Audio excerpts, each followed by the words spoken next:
How are you, my friends? This is review questions number 2 on trigonometric identities, reduction identity, and the sum and difference formulas.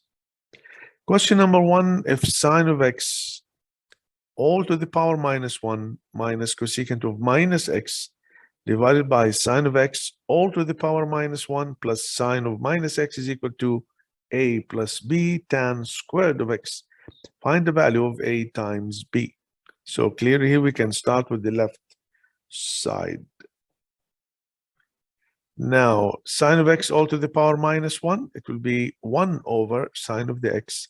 Cosecant of minus x, that's an odd function, so it's minus cosecant of x, and there is a minus also in the question, so it becomes plus cosecant of the x. Same thing for this one. Sine of minus x is an odd function, so this will be minus sine of x. Now, cosecant of the x will be 1 over sine of the x.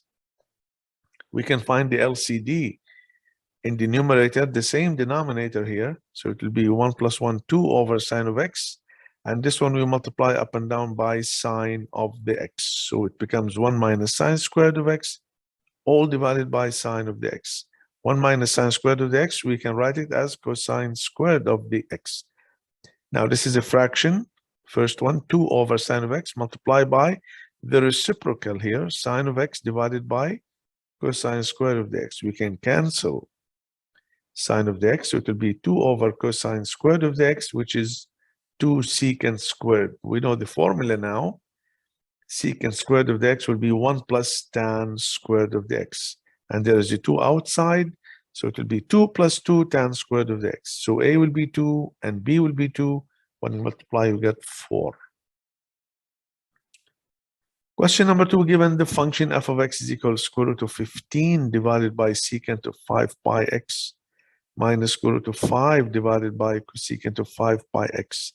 If the period here is capital D and the phase shift is capital T, let's find the value d over t. Now we have to rearrange the function first. Let's take square root of 5 as a common factor. Square root of 5, and this one square root of 15 will be square root of 5 times square root of 3. So I can take square root of 5 here out.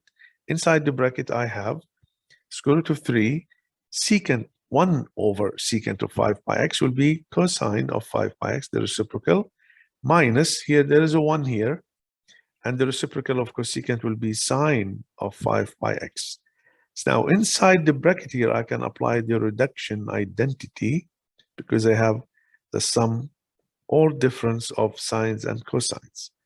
So remember, capital A is the coefficient of the sine, so that's a minus 1. And capital B is the square root of 3, which is the coefficient of the cosine. Now, as a quick review, you can remember here the reduction identity, everything you need on this slide. So now we have capital A is minus 1, capital B is square root of 3. Then I find k square root of a squared plus b squared. It will be square root of 4, which is 2. So k will be 2. Now to find angle phi, we have to use sine of the phi b over k from the formula. Square root of 3 over 2, cosine of the phi a over k, which is minus 1 over 2. So the cosine here is minus and the sine is plus. So phi is in quadrant 2. So the reference will be pi over 3, and the phi will be pi minus pi over 3 in quadrant 2, 2 pi over 3. Now I can write the function. Remember, square root of 5 was outside. So we have 2. This 2 is the k. 2 square root of 5 sine 5 pi x, that's the old argument, plus the phi 2 pi over 3. So let's find the period, 2 pi over k. Now remember, k now, this k from the formula is the coefficient of the x. This k is not the k that we found. This k here is the coefficient of the x, which is 5 pi. Remember that. So capital D 2 over 5. Now to the phase shift, you can put the argument, the new, complete new argument, 5 pi x plus 2 pi over 3 is equal to 0. And then take this on the other side. divide by pi, multiply by 1 over 5. So capital T will be minus 2 over 15. So what do we need? Capital D over capital T. 2 over 5 divided by minus 2 over 15. It will be minus 3. Because 2 over 5 times the reciprocal here, it will be minus 15. In case you need the range of this function, it will be minus 2 square root of 5 to 2 square root of 5. Now, question number 3, given secant of E, this is an angle, secant of E 3 over 2, the angle E lies in quadrant 4. Cosecant of the F is another angle here, 3 over 2, angle F lies in quadrant 2. Let's find secant of E minus F. Now we have to do some work here because we need secant of E minus F, so we have to find the cosine first. That's the reciprocal.